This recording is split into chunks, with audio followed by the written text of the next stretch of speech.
கண்களை மூடி கர்த்தர் நோக்கி பார்ப்போம். எங்களை நேசிக்கிற எங்கள் மகா பரிசுத்தமுள்ள எங்கள் பரலோக பிதாவே, உம்முடைய பரிசுத்தமுள்ள நாமத்தை வாழ்த்தி ஸ்தோத்திரிக்கிறோம். கிருபை இரக்கமுள்ள தேவனே ஸ்தோத்திரிக்கிறோம். இம்மட்டும் உடைய பிள்ளைகள் உம்மை பாடி துதித்து ஆராதிக்க உதவி செய்தீர். இப்பொழுதும் வந்திருக்கிற என்னோடும் எங்களோடும் பேசுவீராக. உடைய வசனங்களை கேட்பதற்கு உணர்வுதாரும், வாழ்வதற்கு கிருபைதார். இயேசு கிறிஸ்து என்ப நாமத்தில் பிதாவே, சரி, தெய்வன் நம்மோடு கூட பேசுவாராக. இன்றைக்கு செய்தியின் தலைப்பு, கர்த்தரை நிந்திக்காதே, கர்த்தரை சந்தோஷப்படுத்து. கர்த்தரை நிந்திக்காதே, கர்த்தரை சந்தோஷப்படுத்து என்கிற தலைப்பின் கீழே நாம் தியானிக்க போகிறோம். நீதிமொழிகளின் புஸ்தகம் 27வது அதிகாரம் 11வது வசனம். என் மகனே, என்னை நிந்திக்கிறவனுக்கு நான் உத்தரவு கொடுக்கத்தக்கதாக நீ ஞானவானாகி என் இருதயத்தை சந்தோஷப்படுத்து. இங்கே ரெண்டு காரியம். நிந்திக்கிற ஒரு கூட்டம், அதே நேரத்தில் தேவனை சந்தோஷப்படுத்துகிற ஒரு கூட்டம். யாரை பார்த்து சொல்லுகிறார்? என் மகனே, என் மகனே, என்னை நிந்திக்கிறவனுக்கு நான் உத்தரவு கொடுக்கத்தக்கதாக. அப்போது ஆண்டவர் தேவனுடைய மகனை பார்த்து, மகளை பார்த்து சொல்கிறார், என்னை நிந்திக்கிறாங்கப்பா, என்னை நிந்திக்கிறாங்க, அவங்களுக்கு நான் உத்தரவு கொடுக்க விரும்புகிறேன், அவங்களுக்கு உத்தரவு கொடுக்க விரும்புகிறேன். நீ ஞானவானாகி என் இருதயத்தை சந்தோஷப்படுத்துகிறார். யார்கிட்ட சொல்கிறார்? மகனுக்கு சொல்லுகிறார். மகன்னா யார்? அவருடைய மகன். யார் அவருடைய மகன்? கிறிஸ்தவ ஆலயத்துக்கு வர்றவங்கெல்லாம் மகன் அல்ல. கிறிஸ்தவ பேர் வச்சவங்கெல்லாம் மகன் அல்ல, மகள் அல்ல. கிறிஸ்தவ பேர் யாருக்கு வேணாலும் வச்சுக்கலாம். கிறிஸ்தவ குடும்பத்தில் பிறந்ததுனாலும் மகன் அல்ல. ஏனென்றால் வேதம் சொல்லுகிறது,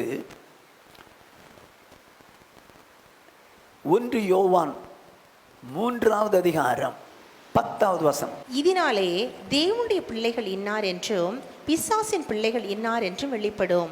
தேவனுடைய பிள்ளைகள் இன்னார் என்றும் பிசாசின் பிள்ளைகள் இன்னார் என்றும் வெளிப்படும். அப்போது இந்த உலகத்தில் தேவனுக்கும் பிள்ளைகள் இருக்கிறாங்க, பிசாசுக்கும் பிள்ளைகள் இருக்கிறாங்க. கவனமாக கேட்டுங்க. தேவனுக்கும் பிள்ளைகள் இருக்கிறாங்க, பிசாசுக்கும் பிள்ளைகள் இருக்கிறாங்க. ஓகே, சரி. இப்போது பிசாசு பிள்ளை யார், தேவனுக்கு பிள்ளை யார்? நீங்கள் சொல்லுவீங்க, நம்மெல்லாம் தேவனுடைய பிள்ளைகள்னு சொல்லி. அப்போ பிசாசு பிள்ளை யார்? நான் வேதத்திலிருந்து உங்களுக்கு சொல்ல விரும்புகிறேன். 8வது வசனத்தை வாசிங்க. 8வது வசனம். பாவம் செய்கிறவன் பிசாசினால் உண்டாயிருக்கிறான். பாவம் செய்கிறவன் பிசாசினால் உண்டாயிருக்கான். அவன் கிறிஸ்டியனாக இருக்கலாம், ஆர் நான் கிறிஸ்டியனாக இருக்கலாம். அவன் யாராக இருந்தாலும் பாவம் செய்கிறவளாக இருந்தால் அவன் பிசாசின் மகன், அவள் பிசாசின் மகள். நான் சொல்லலைங்க, வேதம் சொல்லுது. பாவம் செய்கிற யாராக இருந்தாலும் அவங்க பிசாசின் மக்கள். உலகத்தில் பாவம் செய்யாதவங்க யாருமே கிடையாது. எல்லாருமே பாவம் செஞ்சிட்டாங்க. அப்போ எல்லாருமே பிசாசின் மக்கள் தான். எல்லாருமே பிசாசின் மக்கள் தான். அப்படியானால் தேவனுடைய பிள்ளையாக மாறுறது எப்படி? பாவம் செய்கிற எல்லாருமே பிசாசின் மக்களுங்க. பாவம் செய்கிற எல்லாருமே பிசாசின் மக்கள். நீங்கள் குடும்பத்தில், கிறிஸ்தவ குடும்பத்தில் பிறந்திருந்தாலும் சரி, கிறிஸ்தவ ஆலயத்துக்கு வந்திருந்தாலும் சரி, இல்லை காணிக்க அள்ளி கொடுத்திருந்தாலும் சரி, சர்ச்சை கட்டி கொடுத்திருந்தாலும் சரி, நீங்கள் பாவத்தோடு கூட வாழ்வீர்களானால், நான் சொல்லலை, வேதம் சொல்லுறது, பிசாசின் மகன், பிசாசின் மகள். Okay, right. இப்போது பிசாசின் மகன் தேவனுடைய பிள்ளையாக மாறுறது எப்படி? என் மகனேன்றார். எப்போ ஒரு மனுஷன் பிசாசின் மகனாக இருக்கிறவன் தேவனுடைய பிள்ளையாக மாற முடியும்? எல்லாருக்கும் தெரிஞ்ச வசனங்கள் தான், ஆகிலும் உங்களுக்கு சொல்கிறேன். இப்போது பாவம் செய்தாச்சு, எல்லாரும் பாவம் செஞ்சிட்டோம், எல்லாரும் அநியாயமாக வாழ்ந்துட்டோம், எல்லாரும் பிசாசி மக்கள் தான். இப்போது இந்த உலகத்தில் பாவத்திலிருந்து ஜனங்களை விடுதலையாக்குவதற்காக இயேசு கிறிஸ்து இந்த உலகத்திற்கு மனிதனாய் வந்தார். நம்முடைய பாவங்களுக்காக அவர் அடிக்கப்பட்டார், இரத்தம் சிந்தினார், மரித்தார், 3ஆம் நாள் உயிரோடு எழுப்பினார். யார் ஒருவர், ஆண்டவரே நான் பாவத்தோடு கூட வாழ்கிறேன், நான் பாவியாக இருக்கிறேன், பிசாசின் மகனாக இருக்கிறேன், என் பாவங்களெல்லாம் மன்னிங்க ஆண்டவரே, நான் இப்படிலாம் வாழ்ந்தேன், இப்படிலாம் நடந்தேன், இப்படிலாம் செஞ்சேன் ஆண்டவரே, என் பாவத்தெல்லாம் மன்னிங்கன்னு சொல்லி யார் ஒருவர் மனஸ்தாபப்பட்டு ஆண்டவர்கிட்ட மன்னிப்பு கேட்குறாங்களோ அவங்கள ஆண்டவர் மன்னிக்க வல்லவராக இருக்கிறார்.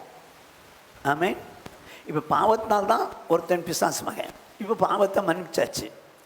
மன்னித்த உடனே இதுவரைக்கும் பாவம் செய்ய வச்சது யார்? பிசாசு. இவன் உள்ளே இருந்து பாவம் செய்ய வச்சான். பாவம் செய்ய வச்சதே அவன் தான். இப்போ மன்னிப்பு கேட்டாச்சு, மன்னிச்சாச்சு, இப்போ ரத்தத்தினால் கழுவப்பட்டான், இப்போ உள்ளே இருந்த பிசாசு போயிட்டான். இப்போ என்ன செய்யணும்? இயேசுவே என் உள்ளத்துக்குள்ளே வாங்க ஆண்டவரேன்னு சொல்லணும். என் உள்ளத்துக்குள்ளே வாங்க ஆண்டவரேன்னு சொல்லணும். அப்படி வந்தால் உடனே தேவனுடைய பிள்ளை ஆக போகிறதில்லை. வேதம் சொல்லுகிறது, யோவான் எழுதின சுவிசேஷம் 1வது அதிகாரம் 12வது வசனம். அவருடைய நாமத்தின் மேல் விசுவாசம் உள்ளவர்களாய் அவரை ஏற்றுக்கொண்டவர்கள் எத்தனை பேர்களோ அத்தனை பேர்களும் தேவனுடைய பிள்ளைகள் ஆகும்படி அவர்களுக்கு அதிகாரம் கொடுத்தார். இப்ப என்ன சொல்லுது பாருங்க, அவருடைய நாமத்தின் மேல், இயேசு கிறிஸ்து என்கிற பெயரின் மேல் விசுவாசம் உள்ளவர். இயேசு தேவகுமாரன் எனக்காக இந்த உலகத்துக்கு வந்தார், அடிக்கப்பட்டார், இரத்தத்தினார், மரித்தார், 3ஆம் நாள் உயிரோடு எழுப்பினார், என் பாவத்தெல்லாம் நான் மனஸ்தாபப்பட்டு ஆண்டவர்கிட்ட மன்னிப்பு கேட்டேன், அவர் மன்னித்தார் என்று விசுவாசம் உள்ளவர்களாய் அவரை, இயேசு கிறிஸ்துவை ஏற்றுக்கொண்டவர்கள் எத்தனை பேரோ. இயேசு என்ன பண்ணுறாங்க? ஏற்றுக்கிறாங்க. இது வரைக்கும் பிசாசு உள்ளே இருந்தனால வர முடியாது அவர். இப்போ பிசாசு வெளியே போயிடுச்சு. இப்போ இயேசுவை உள்ள வாங்கன்னு சொன்னால் வர்றாரு. வந்த உடனே வேதாளம் சொல்லுது, அத்தனை பேர்களும் தேவனுடைய பிள்ளைகள் ஆகும்படி அதிகாரம் கொடுத்தார். பிள்ளைகள் ஆனார்கள் அல்ல. கவனமாக கேளுங்க.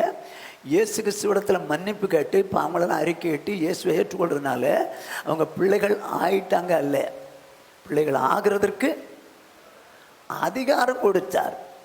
ஒரு கணவன் மனைவி திருமணம் ஆகி சில மாதங்கள் ஆச்சு, அவள் கர்ப்பவதி ஆகிறா. இப்போ உள்ளே இருக்கிறது கர்ப்பத்தின் கனிதானே தவிர அது பிள்ளை இல்லை.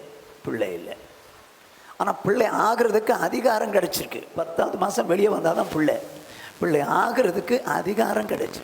இப்போது 2வது மாதத்துலேயும் அபார்ஷன் ஆகலாம், 3வது மாதத்துலேயும் அபார்ஷன் ஆகலாம். ஆனால் பிள்ளை ஆகிறதுக்கு அதிகாரம் இருந்தது, பிள்ளை ஆகலை. 10வது மாதம் வெளியே வந்தால் தான். புருஷன் குடிகாரன்னு வச்சுங்களேன், அவன் 5வது மாதத்தில் குடிச்சிட்டு வந்து இங்கே கலாட்டை பண்ணுறான், வீட்டில் வந்து பிரச்சனை பண்ணி மனைவிட்டு சண்டை போட்டு காரை எட்டி உதைச்சான் பாருங்க, 5வது மாதத்துலேயும் அபார்ஷன் ஆச்சு. இப்போ அது குழந்தை அவுட், குழந்தையே இல்லை, அது கர்ப்பத்தின் கனி முடிஞ்சு போச்சு. 10வது மாதம் வெளியே வந்தால் தான் அது குழந்தை.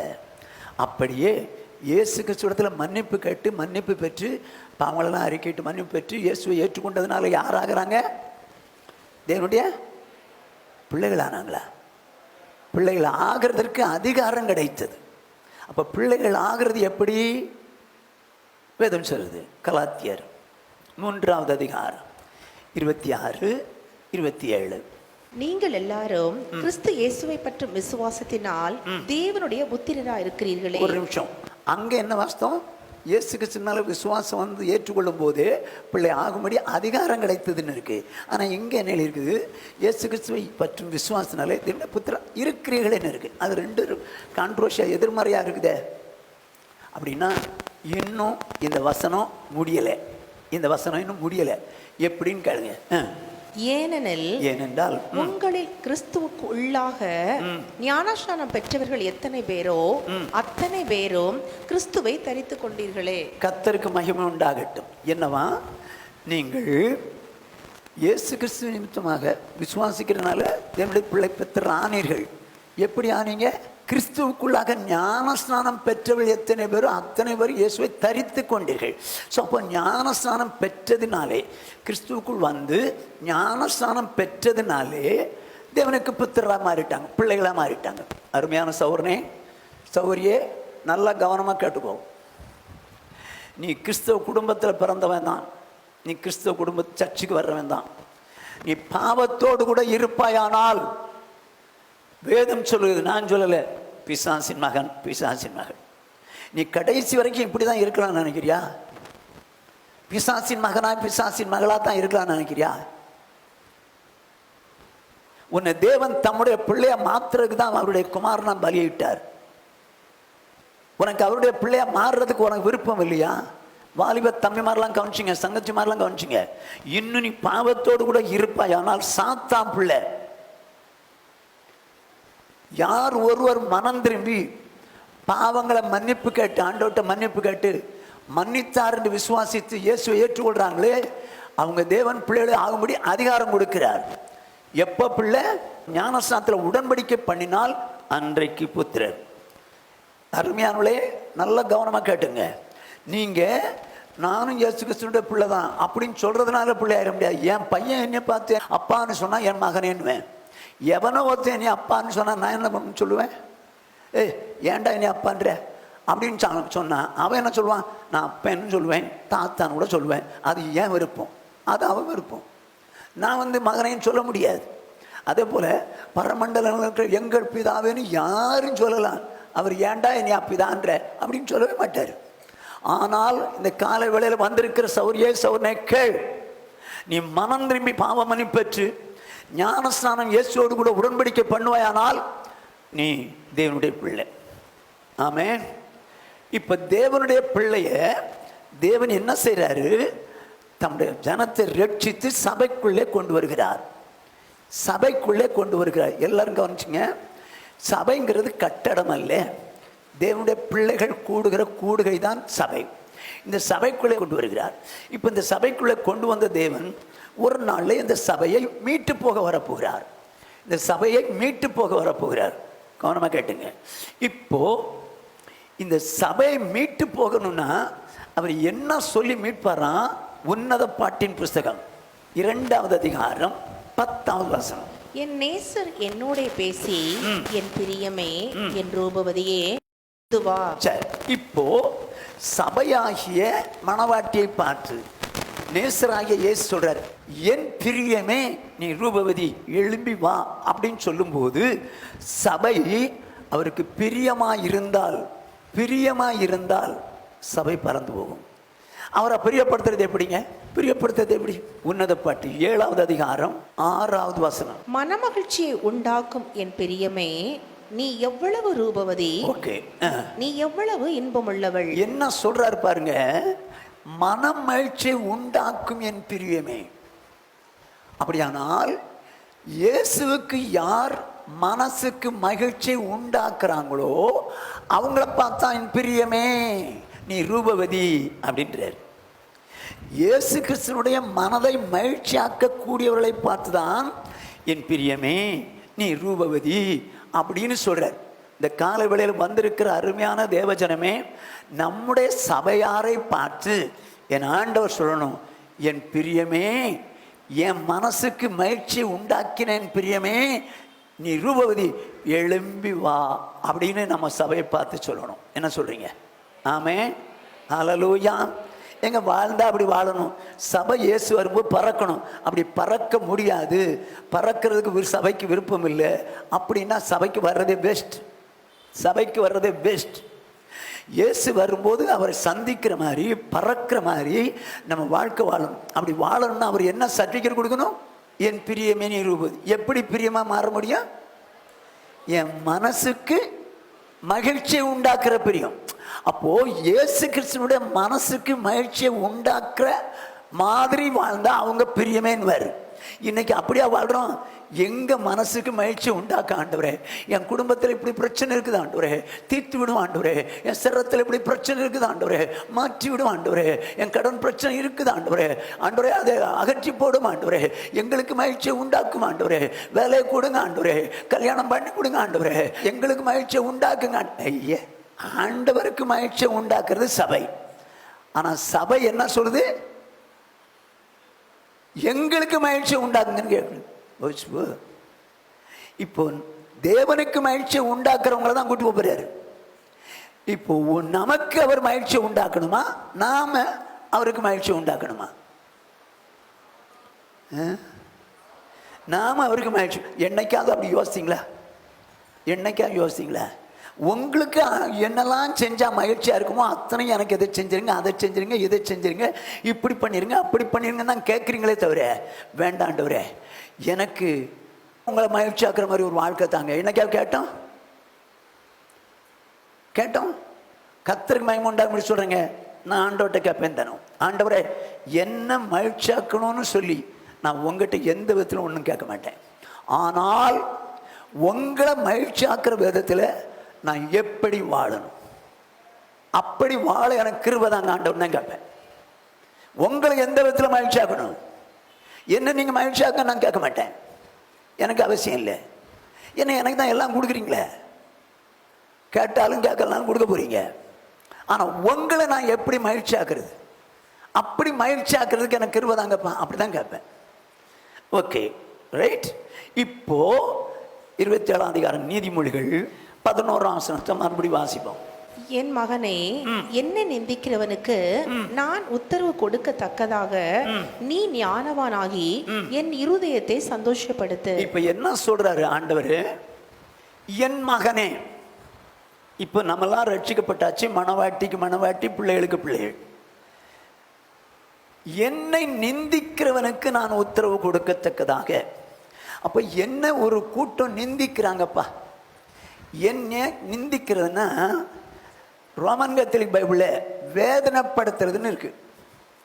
நிந்திக்கிறதுனா என்ன? வேதனைப்படுத்துறது, ஆண்டவரை வேதனைப்படுத்துறது. ஒரு கூட்டம் வேதனைப்படுத்துது, என்ன நிந்திக்கிறாங்கப்பா, அவங்களுக்கு நான் உத்தரவு கொடுக்கணும்னு ஆசைப்படுறேன். அதுக்கு நீ என்ன பண்ணு? ஞானவானாகி என் இருதயத்தை சந்தோஷப்படுத்து. அவருடைய மனசுக்கு மகிழ்ச்சியை உண்டாக்கும் பிரியமேன்னு ஆண்டவர் சொல்லணும். இப்போ அவர்களுடைய மனசுக்கு மகிழ்ச்சி உண்டாக்கணும்னா நீங்கள் அவருக்கு பிரியமானவங்க. இயேசு வந்தால் தூக்கிட்டு போகிறார். ஆனால் உங்கள் மனசுக்கு மகிழ்ச்சியை உண்டாக்கணும், இதுதான் என்னுடைய ப்ரேயர் ரிக்வெஸ்ட்னு சொன்னீங்கன்னா நீங்கள் இயேசு வரும்போது பறக்க முடியாது. இத்தனையும் ஆண்டவருக்காக வாழ்ந்தது வேஸ்ட். இவைகள் எல்லாம் உங்களுக்கு வேண்டும் என்று உங்கள் பரமபிதா அறிந்திருக்கிறார். உங்களுக்கு தேவைன்னு தெரியும். தேவன் தம்முடைய சொந்த குமாரன் என்றும் பாராமல் அவரையே தந்தவர். அவரோடு கூட மற்றெல்லாவற்றையும் அருளாதிருப்பது எப்படி? எல்லாவற்றையும் உங்களுக்கு தருவாருங்க. ஆனால் நீங்கள் போய் திரும்ப எனக்கு இதை கொடுங்க, அதை கொடுங்க, இதை கொடுங்க, எனக்கு இப்படி பண்ணிருங்க, என் பிரச்சனை மாற்றுங்க, ஆண்டவரே அந்த கஷ்டம் போச்சு, போன இந்த கஷ்டம், ஐயோ. இதெல்லாம் நீங்கள் ஆண்டவருடைய மனவாட்டிக்கு என்ன தேவைன்னு ஆண்டவர் தெரியும். ஆக எல்லாவற்றையும் சந்திப்பார். ஆனால் நீங்களும் நானும் என் இருதயத்தை சந்தோஷப்படுத்துன்றார். எப்படி சந்தோஷப்படுத்தணுமா? ஞானவானாகி சந்தோஷப்படுத்து. இப்போ எதனால சந்தோஷப்படுத்த சொல்றாரு? ஏதோ ஒரு பிரச்சனை அவருக்கு, வேதனையில் இருக்கிறார். என்ன வேதனைன்னு சொல்லுங்க? என்னை நிந்திக்கிறாங்கப்பா, என்னை வேதனைப்படுத்துறாங்கப்பா, என்னை வேதனைப்படுத்துறாங்க. மகனே, மகளே, என்னை வேதனைப்படுத்துறாங்கப்பா, அவங்களுக்கு நான் உத்தரவு கொடுக்கணும்னா நீ சந்தோஷப்படுத்தி என்ன எப்படி? ஞானமுள்ளவனாகி சந்தோஷப்படுத்துன்னு சொல்லல, ஞானவானாகி சந்தோஷப்படுத்து. அப்படியானால் நிந்திக்கிறது யார்? எப்படி சந்தோஷப்படுத்துறது? இதுதான் இப்ப இன்னைக்கு செய்தி. நிந்திக்கிறது யார்? அவரை நிந்திக்கிறது யார்? நிந்திக்கிறவங்களுக்கு நான் உத்தரவு கொடுக்கும்படி நீ ஞானவானாகி ஏன் இருதயத்தை சந்தோஷப்படுத்து. ஓகே, அப்ப நிந்திக்கிறது யார்? எப்படி அவருடைய இருதயத்தை சந்தோஷப்படுத்துறது? ஞானவானாகி. நிந்திக்கிறது யார்? வேதம் சொல்லுகிறது, எண்ணாகமம் 15வது அதிகாரம் 30வது வசனம். அன்றியும் தேசத்திலே பிறந்தவர்களாகிலும் அந்நியர்களில் ஆகிலும் எவனாவது துணிகரமாய் யாதொன்றை செய்தால் அவன் கர்த்தரை நிந்திக்கிறான். என்ன சொல்லுது பாருங்க, வேதத்தில் சொல்லப்பட்ட வசனத்தை கவனமா கேளுங்க. எவனாகிலும், தேசத்தில் பிறந்தவர்களாகிலும் அந்நியர்களாகிலும் அப்படின்னா அன்றைக்கு என்ன சொல்றாரு? இஸ்ரவேல் தேசத்தில் உள்ள பிறந்தவர்களாக இருக்கட்டும், இஸ்ரவேல் தேசத்தின் மக்களிலே எகிப்திலிருந்து வந்தாங்க, அந்த அவர்களிலே சேர்ந்த ஒரு கூட்டமும் இருக்கு. எவனாவது துணிகரமாய் யாதொன்றை செய்தால், பாவம் செய்தால், அவன் கர்த்தரை நிந்திக்கிறான்.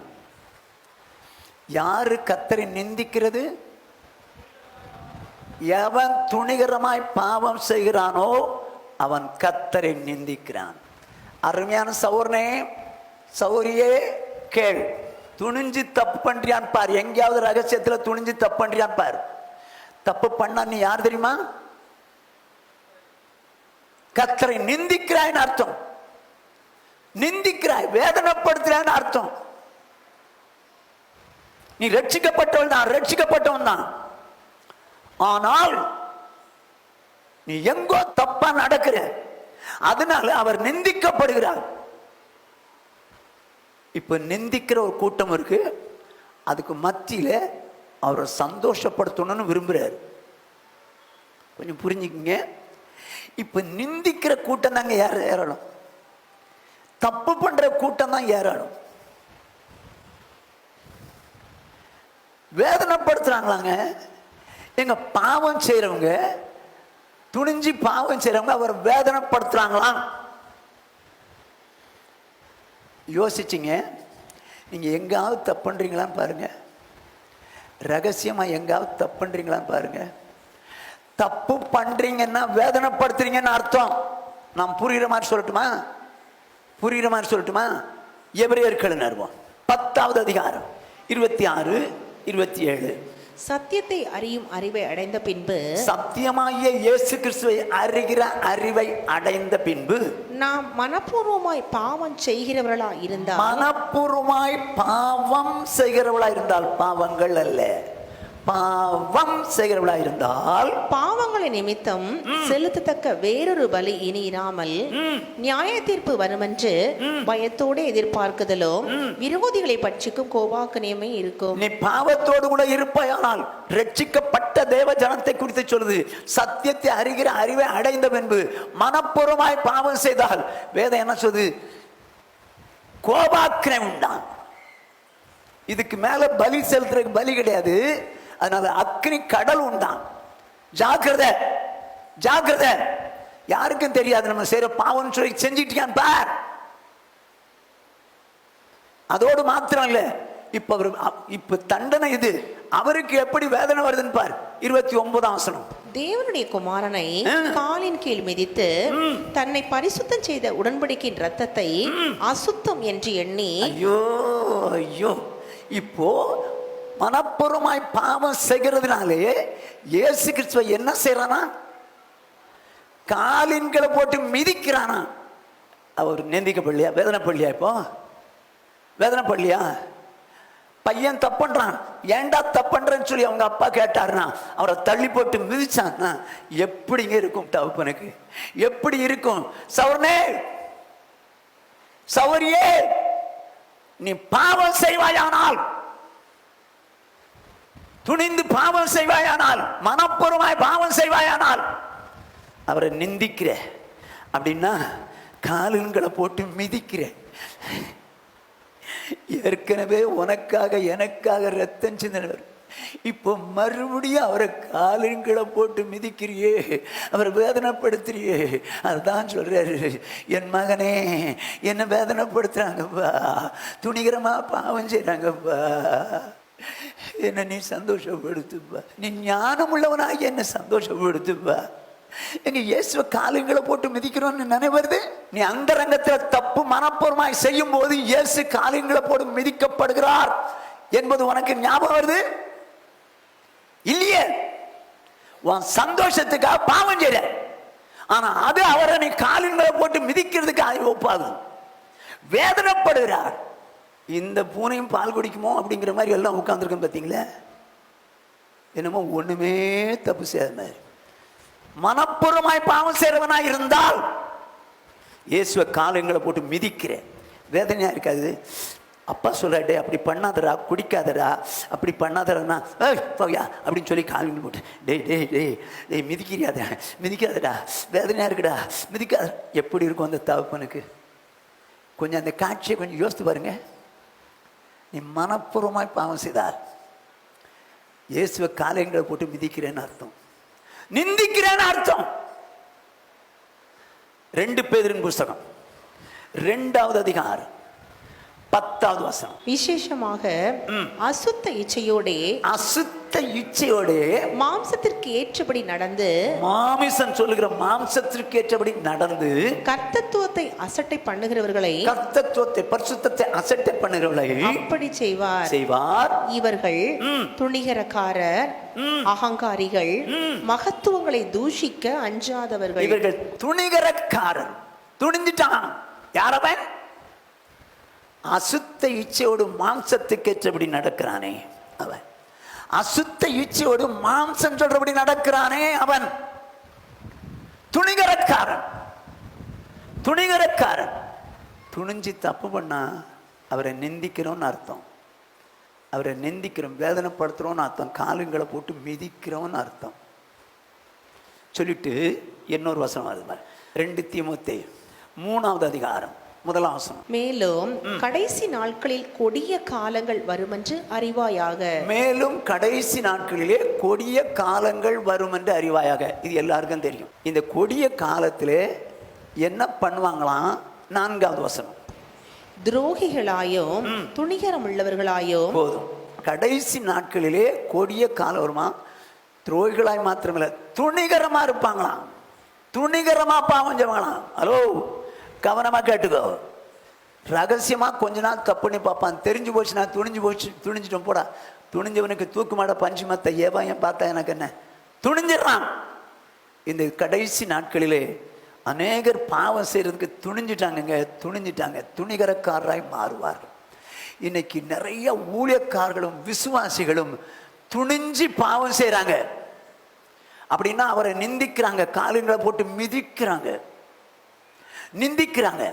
சரி, இப்போ அப்படி நிந்திக்கும் போது, என் மகனே, என்னை நிந்திக்கிறவனுக்கு நான் உத்தரவு சொல்லும்படிக்கு நீ ஞானவானாகி என் இருதயத்தை சந்தோஷப்படுது. இப்போ அவர் இருதயத்தை சந்தோஷப்படுத்தணும். எப்படி சந்தோஷப்படுத்தலாம்?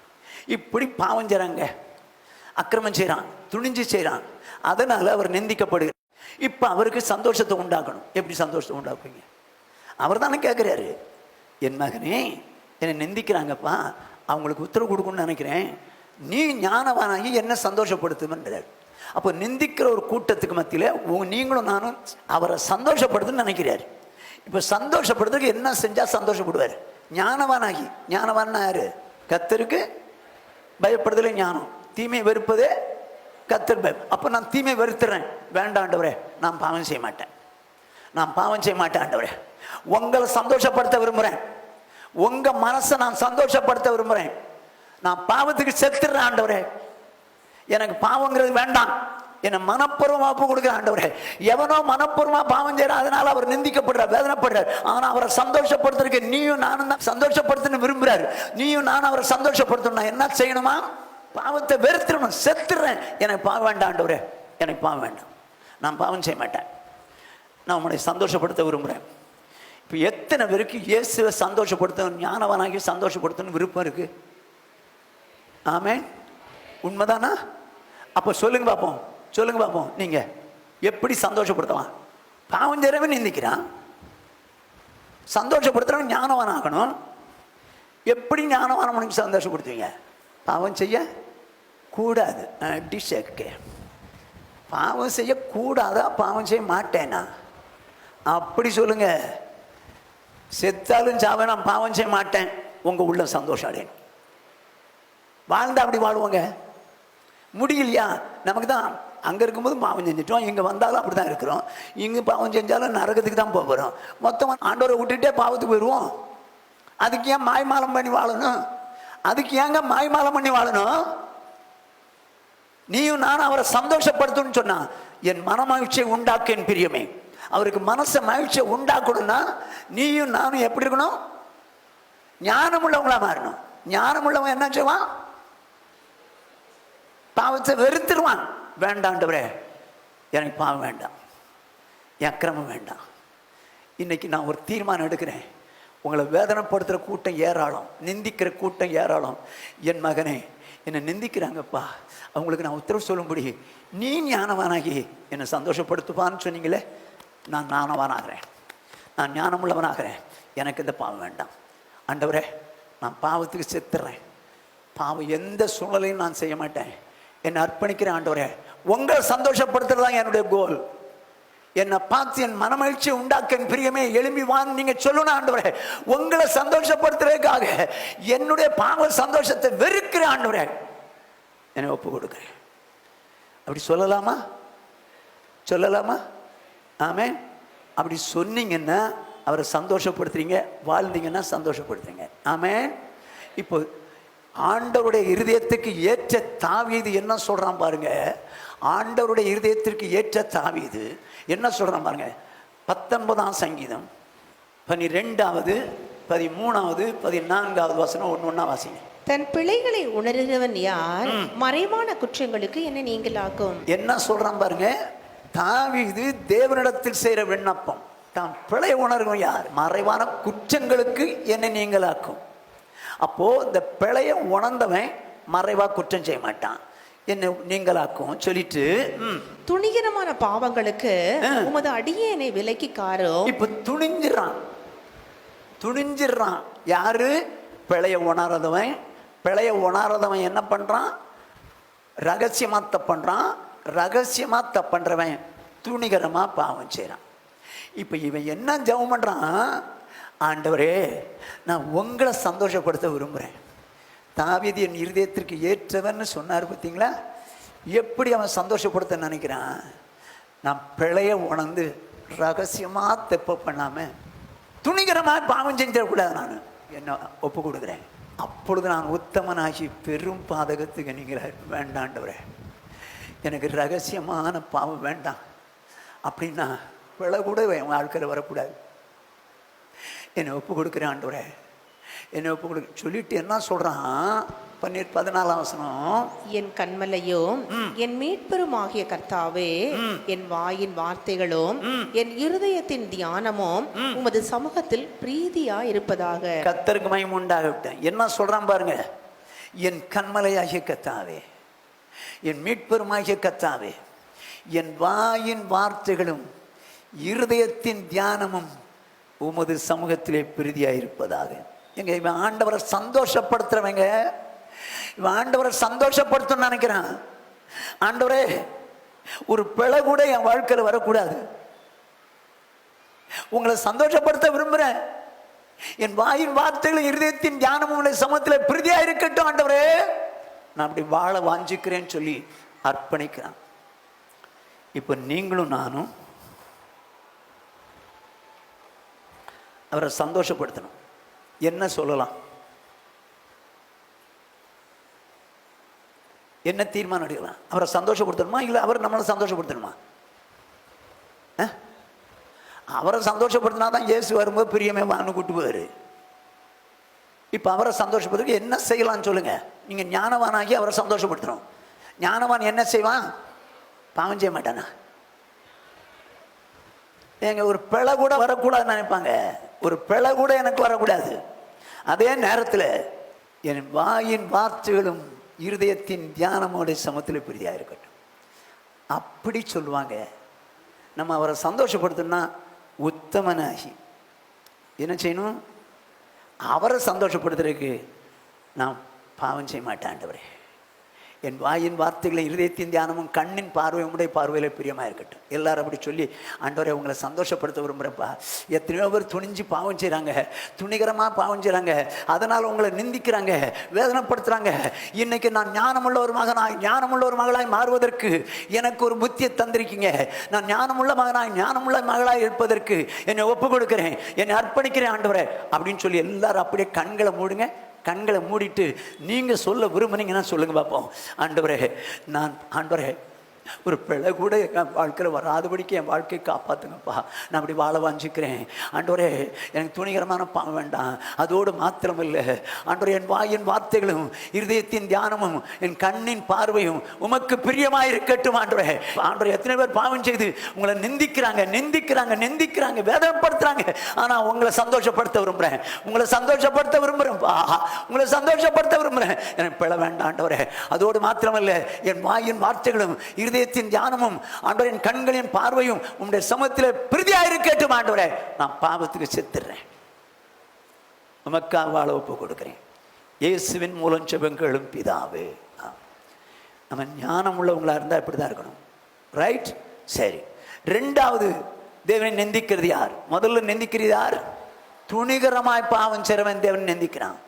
ரெண்டாவது, அவரை நிந்திக்கிறவன் யார்? வேதம் சொல்லுகிறது, வாசிங்க.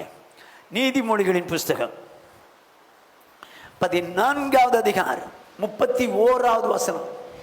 தரித்திரனை ஒடுக்குகிறவன் அவனை உண்டாக்கினவரை நிந்திக்கிறான். போதும். என்னவா? தரித்திரனை ஒடுக்கிறவன் அவனை உண்டாக்கினவரை நிந்திக்கிறான். அப்படின்னா தரித்திரத்தில் இருக்காங்க பார்த்தீங்களா, அவங்களை யாராவது ஒடுக்குனீங்க, அவரை உண்டாக்கினவரை நிந்திக்கிறான்னு அர்த்தம். எங்க அவனையும் உண்டாக்கினவர் ஆண்டவர் தாங்க. அவனை நீங்க ஒடுக்கிறதுக்கு உங்களுக்கு என்ன ரைட்ஸ் இருக்கு? அவன் தரித்திரனா பிறந்தது அவன் குற்றமா? தேவன் அவனை தரித்திரனா படைச்சார். தரித்திரனையும் ஐஸ்வர்யவானையும் ஒருவரை ஒருவர் சந்திக்க வைக்கிறார். சொல்லிட்டு அவர்கள் இருவரையும் உண்டாக்கினவர் கர்த்தர் இருக்கு. ஏன் சந்திக்க வச்சாரு? அவன் தரித்திரனா இருக்கனால ஒடுக்கலான்னு பாக்குறியா? ஏழை ஒடுக்காத. இன்னைக்கு வரைக்கும் கர்த்தருடைய கிருபையினால நம்ம ரட்சிக்கப்பட்ட பிறகு கர்த்தர் நம்மளை ஆசீர்வதிச்சிருக்காரா? ஆமென். அப்ப நமக்கு கீழே ஏழைகள் இருக்காங்களா? தரித்திரம் இருக்காங்களா? நம்மளை விட ஏழைகள் தரித்திரம் இருக்காங்களா? அவனெல்லாம் நான் பெரிய ஆளு அப்படின்னு ஒடுக்காத. உன்னை இந்த அளவுக்கு தூக்கி வச்சது கர்த்தர். ஆனா அவங்கள ஒடுக்கிறதுக்கு நீ யார்? தரித்திரனை ஒடுக்குன அவரை நிந்திக்கிற, வேதனைப்படுத்துற. யாரையாவது ஏழைன்னு பார்த்து நிந்திச்சியா நீ? அவன் ஏழையா பிறந்தது அவன் குற்றமா? உன்னை இந்த அளவுக்கு மாத்தி நீ செஞ்ச வேலையா? என் தேவன் உன்னை இந்த அளவுக்கு உயர்த்தி வச்சிருக்காரு. அப்படி இருக்க தரித்திரன் நிந்திக்கிறதுக்கு நீ யார்? தரித்திரனை ஒடுக்கினால் நீ அவரை படைச்சவரை நிந்திக்கிறன்னு அர்த்தம். நிந்திக்கிறன்னு அர்த்தம். வேதம் நீதிமொழிகளின் புஸ்தகம் 22வது அதிகாரம் 22வது 23வது வசனங்கள். ஏழையா இருக்கிறான் என்று ஏழையை கொள்ளையிடாதே. ஏழையா இருக்கிறான் என்று ஏழையை கொள்ளையிடாதே. சிறுமையானவனை நியாயஸ்தலத்தில் உபத்திரவப்படுத்தாதே. போதும் சிஸ்டர். ஏழையா இருக்கிறான் என்று அவனை கொள்ளையிடாது. ஏழை அவனை கேட்கறதுக்கு எவனும் கிடையாது. நாம் பிக் ஷாட், பணத்திலையும் சரி பதவியிலையும் சரி நாம் பெரிய ஆள். ஆகவே என்னை கேட்கறதுக்கு எவனும் இல்லை, என்னை கேட்கறதுக்கு எவனும் இல்லை அப்படின்னு சொல்லி ஏழையை பார்த்து ஒடிக்கிறாத. தரித்திரனை ஒடிக்கிறாத. உன் பணத்தை வச்சோ உன் பதவி வச்சோ ஒடிக்கிறாத. அப்படி ஒடுக்கினால் அவரை நிந்திக்கிறேன்னு அர்த்தம். புரியுற மாதிரி சொல்றேன். ஏழையா இருக்கான் ஏழையை கொள்ளையிடாது. நான் ஒரு சின்ன சம்பவத்தை சொல்றேன், எல்லாருக்கும் தெரிஞ்ச சம்பவம். 1 ராஜாக்களின் புஸ்தகம் 21வது அதிகாரம் 1 முதல் 3 வசனங்கள். இவைகளுக்கு பின்பு எஸ்ரேலனாகிய நாபோத்துக்கு எஸ்ரேலிலே சமாரியாவின் ராஜாவாகிய ஆகாபின் அரமனை அண்டையில் ஒரு திராட்சை தோட்டம் இருந்தது. எங்க நாபோத்னு ஒரு சின்ன மனுஷன்னா அவனுக்கு ஒரு சின்ன திராட்சை தோட்டம் இருந்துச்சு. அது யாருக்கு பக்கத்தில் இருந்துச்சு? ராஜாவின் அரண்மனை அண்டையில் இருக்கு. ஆகாபுடைய அரண்மனை அண்டையில் இருக்கு ஒரு திராட்சை தோட்டம். இவனுக்கு அதுதான் சொத்து. இப்ப என்ன நடக்கும் பாருங்க.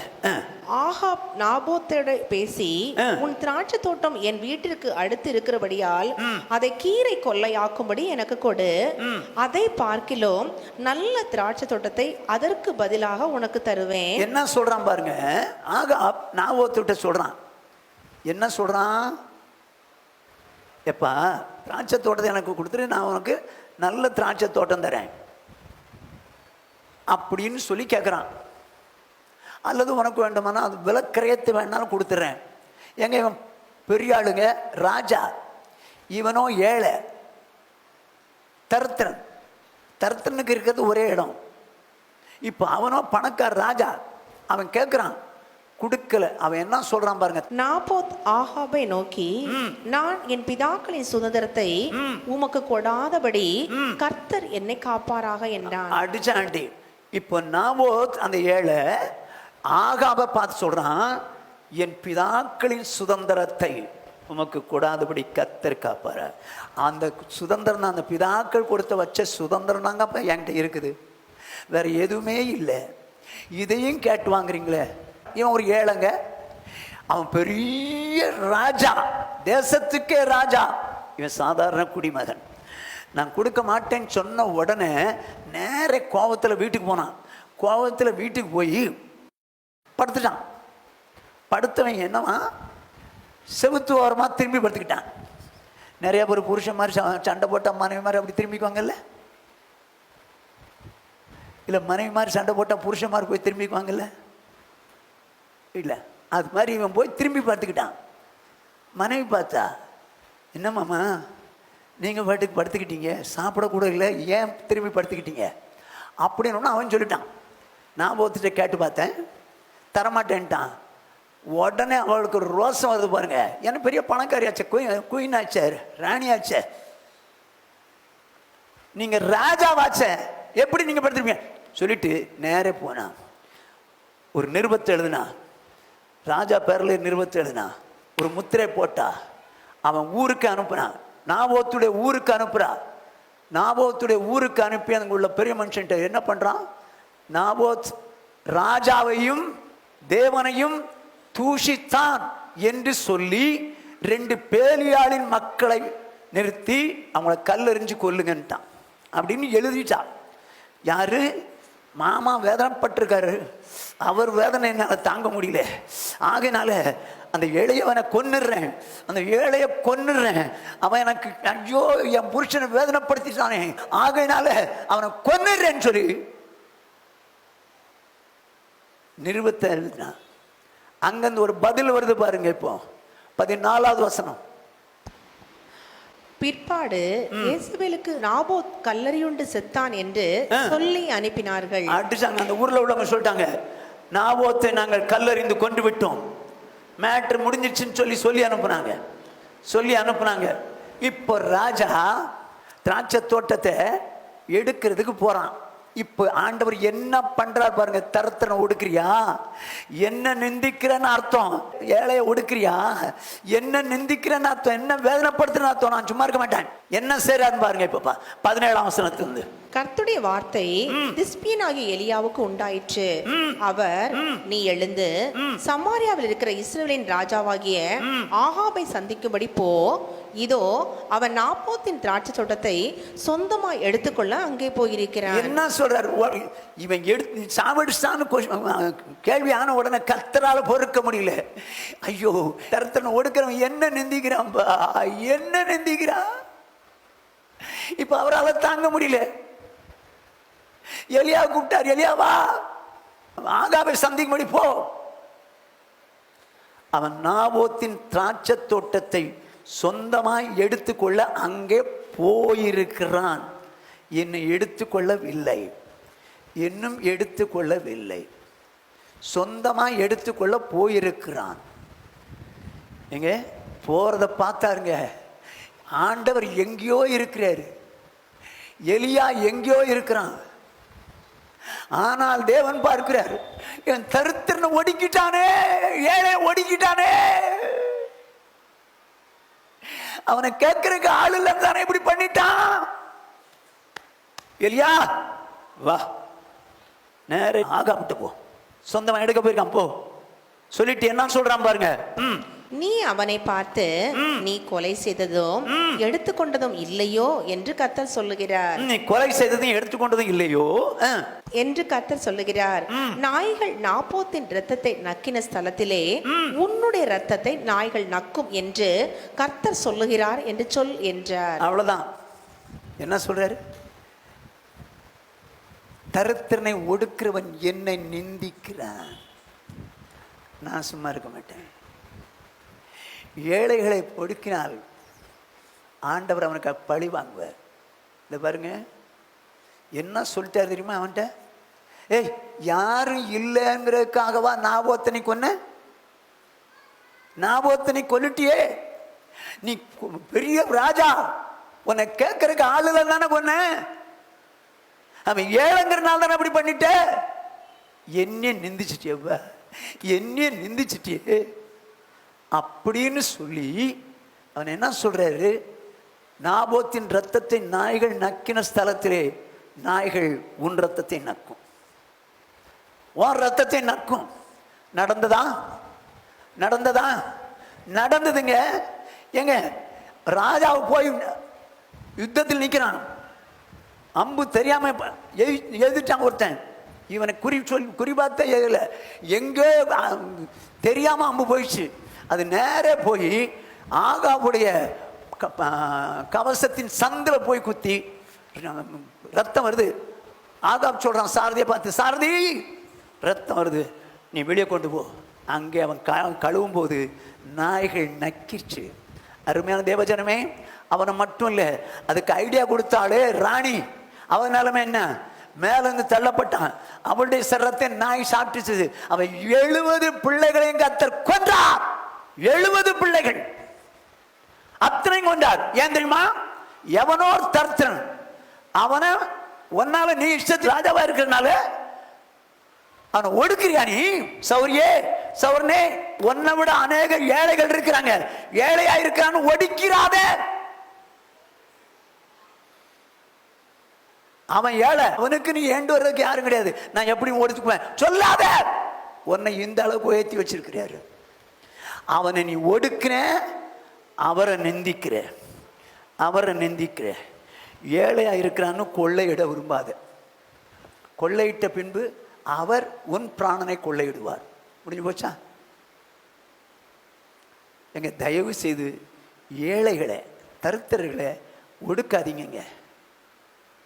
அப்படின்னா அவரை நிந்திக்கிறோன்னு அர்த்தம் ஆயிரும். உங்களை விட என்னை விட நிறைய ஏழைகள் இருக்காங்க, அவங்கள ஒடுக்கிறதுக்கு உங்களுக்கும் எனக்கு ரைட்ஸே கிடையாதுங்க, ரைட்ஸே கிடையாது.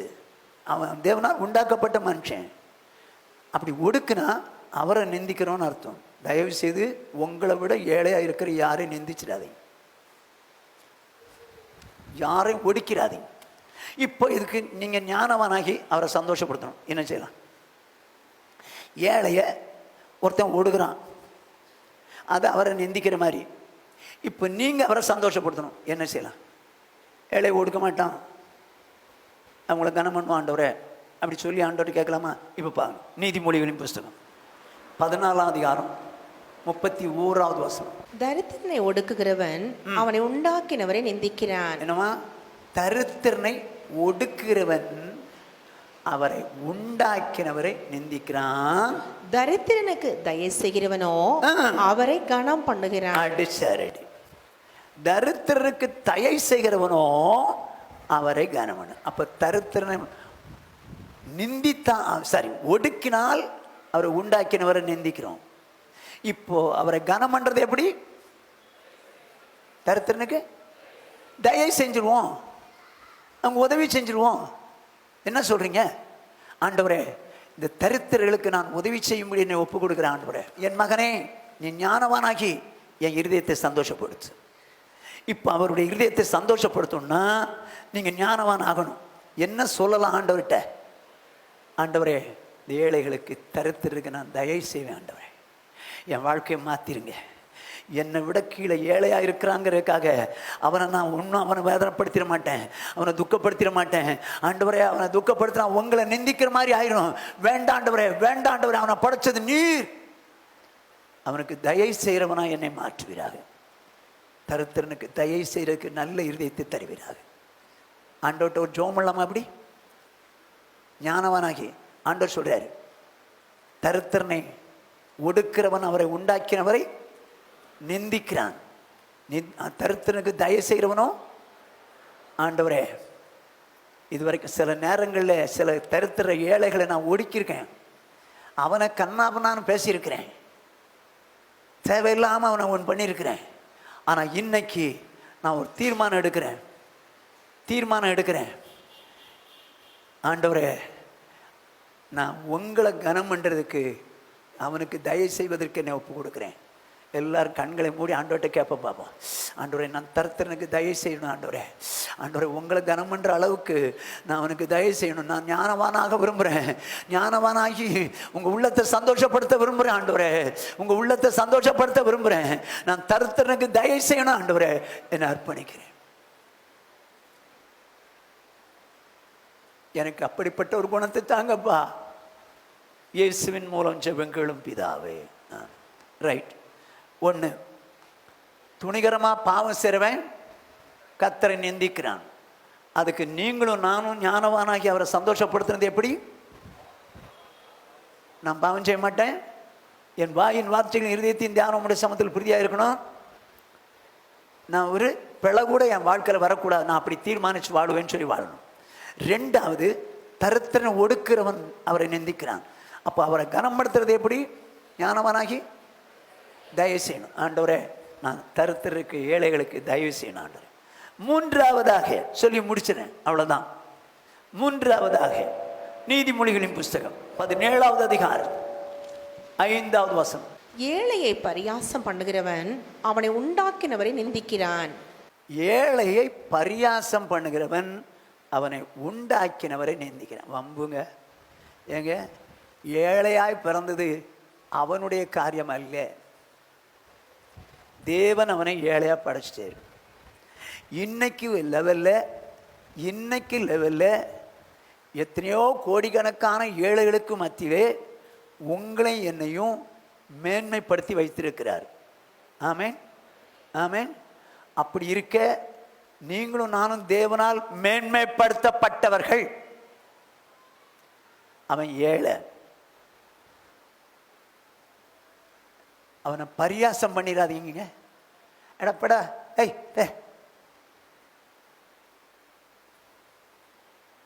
ஒருவேளை இந்த ஏழை பிச்சைக்காரன் உங்கள்கிட்ட ஒரு தடவைக்கு 2 தடவை வந்து நிற்கும், போடா பின்னால் துரத்திக்கிட்டே வரான் பாரு. இந்த வேலையெல்லாம் வச்சுக்காதீங்க. அவன் ஏழை, அவன் பிச்சைக்கார பையல சொல்லாதீங்க. உங்களை இன்னைக்கு பிச்சைக்காரனா மாத்துறதுக்கும் அவரால் முடியும். எப்படி சொல்லட்டுமா? கேரளாவில் ஒரு இன்சிடென்ட் நடந்துச்சா என்ன?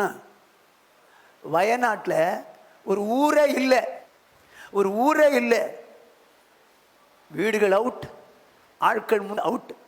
இன்னைக்கு ஒன்னை இந்த அளவுக்கு கர்த்தர் உயர்த்தி வச்சிருக்காருன்னா கர்த்தருடைய கிருபை.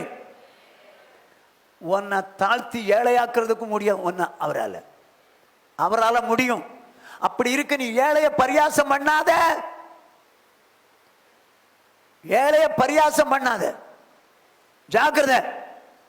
அவன் ஏழையா இருக்க, அவனை கேட்கறதுக்கு எவனுமே இல்லடா அப்படா அப்படின்னு சொல்லி அவனை பரியாசம் பண்ணிட போறீங்க.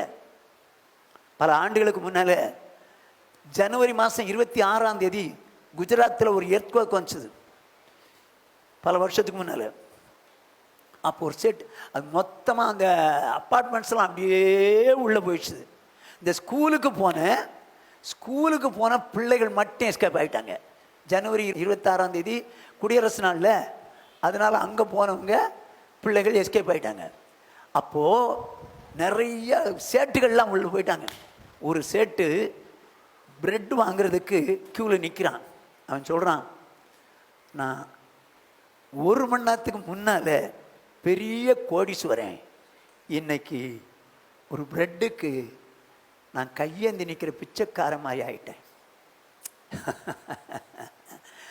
ஐஸ்வர்யம் ஆக்குறதுக்கோ தாழ்த்துறதுக்கோ கர்த்தர் ஒருவரால் தான் முடியும். ஆமென். நல்லா கவனிச்சுக்கோ. இன்னைக்கு கர்த்தர் இந்த அளவுக்கு நம்மளுக்கு ஐஸ்வர்யம் கொடுத்துருக்காருன்னா நம்மளை விட ஏழையை பார்த்து பரியாசம் பண்ணிடாத. அப்படி பரியாசம் பண்ணினால் அவரை உண்டாக்கினவரை நிந்திக்கிறாய் என்ற அர்த்தம். விட்டுற மாட்டார், சும்மா இருக்க மாட்டார், சும்மா இருக்க மாட்டார். சின்ன உதாரணம் சொல்கிறேன் பாருங்க, வாசிங்க. உபாகம் 24வது அதிகாரம் 14வது 15வது வசனங்கள். உன் சகோதரரிலும் உன் தேசத்தின் வாசல்களில் உள்ள அந்நியரிலும் ஏழையும் எளிமையுமான கூலிக்காரனை ஒடுக்காயாக. என்ன சொல்றாரு? உன் சகோதரர் சரி இல்லை அடுத்தவனா இருந்தாலும் சரி, ஏழையை எளிமையான கூலிக்காரனை ஒடுக்காத, கூலிக்காரனை ஒடுக்காத, அவன் ஏழை, அவனை ஒடுக்காத சொல்லிட்டு என்ன சொல்றாரு அடுத்த வசனம்? அவன் வேலை செய்த நாளில் தானே பொழுது போகும் முன்னே அவன் கூலியை அவனுக்கு கொடுத்து விட வேண்டும். நல்லா கவனிச்சிங்க பிரதர் சிஸ்டர்ஸ். அவன் வேலை செஞ்சான்னா கூலி, அதாவது பொழுது போறதுக்கு முன்னால கூலியை கொடுத்து விடு, கூலியை கொடுத்து விடு. கொடுக்கலன்னா என்ன ஆபத்து வரும்னு பின்னால் சொல்றேன். கொடுத்து விடு. அவன் ஏழையோ அதன் மேல் ஆவலுமாய் இருக்கிறான், அதை கொடாவிட்டால் நீ அந்த அவன் வேலை செஞ்சு முடிச்ச உடனே அதுக்கு மேல ஆசையா இருக்கான். எஜமா எப்படி காசு தருவார், எப்போ காசு தருவார், வாங்கிட்டு போய் அரிசி வாங்கி சாப்பாடு செய்யலாம், சாப்பிடலாம் அப்படின்னு சொல்லி ஆசையா காத்திருக்கிறான். ஆனா நீ கொடாவிட்டால் அவன் உன்னை குறித்து கர்த்தரை நோக்கி முறையிடுவான். அடிச்சட் என்னவா? ஆண்டவற்றை முறையிடுவான். ஆண்டவரே, நான் வேலை செஞ்சேன், கூலி கூப்பிட்டான், இந்த எஜமான் கூப்பிட்டான், நான் பாலெல்லாம் கஷ்டப்பட்டு வேலை செஞ்சேன், கூலி தரமாட்டேங்கிறான், ஆண்டவரே தரமாட்டேங்கிறான். கவனமா கேட்டுக்கோ. இங்க இருக்கிற எல்லாரும் சொல்லி, உங்க வீட்டில் யாருக்காவது வேலை செய்யணும்னு சொல்லி கூலிக்காரனை கூப்பிட்டு அவனுக்கு சாயங்காலம் ஆனா கூலியை கொடுத்துரு. அப்படி இல்லை, ஒரு கான்ட்ராக்ட், இந்த வேலையை நீ செஞ்ச உடனே நான் கூலியை கொடுப்பேன்னா கொடுத்துரு, நான் அப்புறம் தர்றேன், அடுத்த வாரம் தர்றேன் சொல்லாத.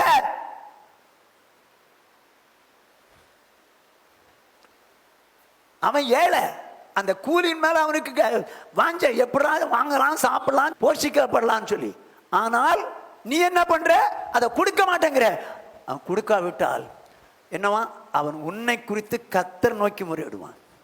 ஆண்டவரே ஏமாத்திட்டான், ஆண்டவரே முதலாளி ஏமாத்திட்டான், சாப்பாட்டுக்கு வழி இல்லை, ஏமாத்திட்டான், ஏமாத்திட்டான், இவன் நான் கூலி கொடுப்பான்னு தான் கூலிக்கு வந்தேன், இதை வச்சுதான் சாப்பிடலான்னு நினைச்சேன், மனைவி பிள்ளை எல்லாம் காப்பாற்றலாம் நினைச்சேன், ஐயோ ஏமாத்திட்டானேன்னு சொல்லி சொன்னான்னா அது உனக்கு பாவம் ஆகும்.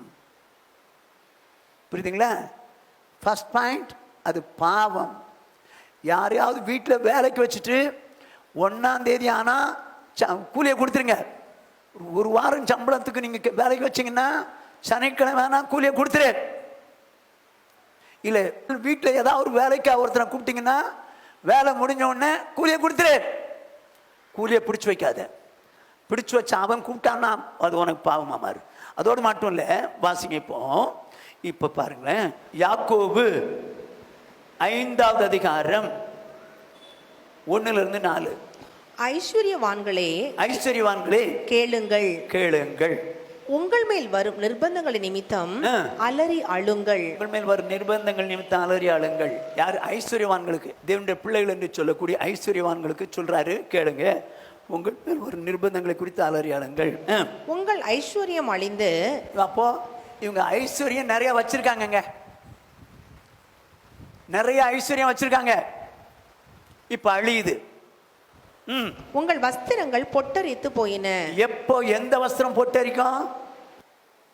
பட்டு தான் பொட்டரிக்கும். அடுக்கி வச்சிருந்தது பீரோவில். ஐஸ்வர்யவான்களே கேளுங்கள், உங்கள் மேல் வரும் நிர்பந்தங்களை குறித்து அலறி அழுங்கள். உங்கள் ஐஸ்வர்யம் அழியுது, அதே நேரத்தில் உங்க வஸ்திரம் பொட்டரிக்குது. உங்கள் பொன்னும் வெள்ளியும் துரு பிடித்தது. அடே, வெள்ளியும் பொன்னும் சேர்த்து வச்சிருக்கான் பீரோவில், ஆனா அதை துருக்கு பிடிக்க வைக்கிறாரு. அவைகளில் உள்ள துரு உங்களுக்கு விரோதமாக சாட்சியா இருந்து அக்னியை போல உங்கள் மாம்சத்தை தின்னும். கடைசி நாட்களிலே பொக்கிஷத்தை சேர்த்தீர்கள். கடைசி நாட்களிலே பொக்கிஷத்தை சேர்த்தீர்களே.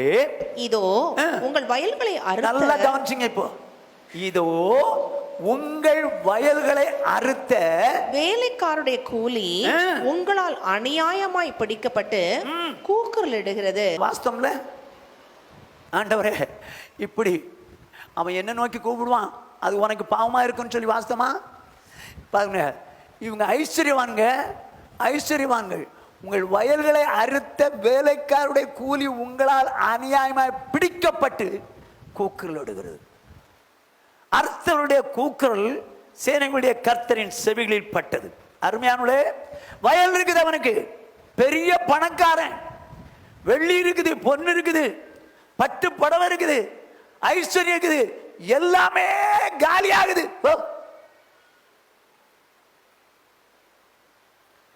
இவ்வளவு வச்சுக்கிட்டும் வயல்ல கூலிக்கு வேலை வந்தா அவனுக்கு கூலி கொடுக்க மாட்டேங்கிறான். அதனால தான் சொல்லுது, ஐஸ்வர்யவான்களே உங்கள் மேல் வரும் நிர்பந்தங்களை குறித்து அலறி அழுங்கள். நான் தாண்டா செஞ்ச. அப்படி அவன் என்னை நோக்கி கூப்பிட்டான். அர்த்தருடைய கூக்குரல் சேனையின் கர்த்தருடைய செவியில பட்டது. எல்லாத்தையும் என்ன பண்ணிட்டேன் தெரியுமா? ஒண்ணுலாம் ஆக்கிட்டேன். ஜாக்கிரதை, உங்க வீட்டில் யாராவது வேலைக்குன்னு கூப்பிட்டீங்கன்னா, இவ்வளவு சம்பளம்னு பேசுனீங்கன்னா, கரெக்டாக எந்த நாள் சம்பளமோ அந்த நாள் கொடுத்துருங்க. அப்புறம் தரேன்பா. அவனை கேட்குறக்கு எவனும் இல்லை, அடுத்த வாரம் தரேன்பா. என்ன அவசரப்படுற? தர்றேன் தானே சொல்றேன்ல, அப்புறம் தரேன் சொல்லாத. மாச வேலைக்கு வச்சிருந்தாலும் சரி, வீட்டு வேலைக்கு வச்சிருந்தாலும் சரி, என்ன வேலையா இருந்தாலும் சரி, கூலிக்கு வேலை செஞ்சேன்னா அவன் கூலியை கொடுத்துரு. இல்லைன்னா அவனை ஒடுக்குறேன்னு அர்த்தம். அவர் நிந்திக்கப்படுகிறார். சும்மா இருக்க மாட்டாருங்க, சும்மா இருக்க மாட்டார். அவருடைய கூக்குரல் அவருடைய சமூகத்தில் வந்து ஏறும். அது உனக்கு பாவமா மாறும். என்ன செய்யலாம்? இது அவரை நிந்திக்கிறது. ஏழைய ஒடுக்குனா அவரை நிந்திக்கிறதுன்னு அர்த்தம். இப்போ என்ன செய்யலாம்? நம்ம ஞானவானாகி அவனை சந்தோஷப்படுத்தணும். அவரை என்ன செய்யலாம்? நிந்திக்கிறது என்னங்க? அவரை வேதனைப்படுத்துறதுன்னு அர்த்தம். சரி, இப்போ அவரை சந்தோஷப்படுத்தணும். நீ ஞானவானாகி என் இருதயத்தை எப்படிங்க சந்தோஷப்படுத்துறது? இந்த சிச்சுவேஷன்ல எப்படி சந்தோஷப்படுத்தலாம்? ஏழைகள் மேல கர்சனையா இருப்பேன் ஆண்டவரே. வேதம் சொல்லுது பாருங்க. தேவனுடைய மனுஷன் சொல்றான். சாவீது 112ஆம் சங்கீதம் 9ஆம் வசனம். வாரி இறைத்தான் 9ஆம் வசனம். ஏழைகளுக்கு கொடுத்தான், அவனுடைய நீதி என்றென்றைக்கும் நிற்கும், அவன் கொம்பு மகிமையாய் உயர்த்தப்படும். என்னவா? வாரி இறைத்தான், ஏழைகளுக்கு கொடுத்தான், அவனுடைய நீதி என்றென்றைக்கும் நிற்கும், அவனுடைய கொம்பு மகிமையாக உயர்த்தப்படும். அப்போ தேவனுடைய வார்த்தை சொல்லுது, வாரி இறைத்தவனுடைய, ஏழைக்கு கொடுத்தவனுடைய நீதி என்றைக்கும் நிற்குமா? ஆண்டவரே, நான் ஏழைக்கு கொடுக்கட்டும், வாரி இறைக்கட்டும், எனக்கு அப்படிப்பட்ட கிருபையை தருவீரா. நான் சும்மா அப்படி உதாரணமாக சொல்லட்டுமா? ஏங்க, ஒரு பிச்சைக்காரன் வர்றான், ஏழை, கூக்குரல் வர்றான். அவனுக்கு ஒரு 10 ரூபா போடலாமா? சரி, இன்னும் வசதி இருக்கு உங்களுக்கு, 100 ரூபா கொடுக்கலாமா? கொடுப்போம். வாரி இறைப்போங்க, ஏழைகளுக்கு வாரி இறைப்போம். அது அவனுக்கு நீதியாக எண்ணப்படுமா? சும்மா சூழ்நிலைக்காக ஒரு 2 ரூபா கொடுத்தேன், 1 ரூபா கொடுத்தேன் அப்படின்னு சொல்ற மாதிரிலாம் இருந்தால் அது வேஸ்ட்டுங்க. அது வேஸ்ட். ஏழை யாருக்கான்னு தெரியுது, நம்மளால முடிஞ்சது வாரி இறைப்போம். ஆண்டவரே, நான் ஞானவானாகி உண்மை சந்தோஷப்படுத்த விரும்புகிறேன்.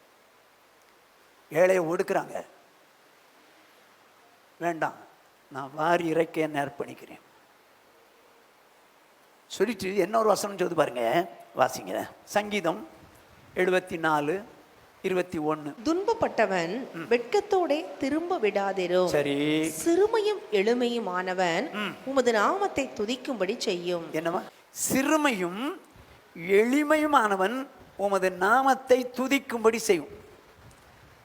நீங்க அள்ளி கொடுத்தீங்கன்னா, சிறுமையானவனுக்கும் எளிமையானவனுக்கும் அள்ளி கொடுத்தீங்கன்னா அவன் என்ன செய்வான்றீங்க?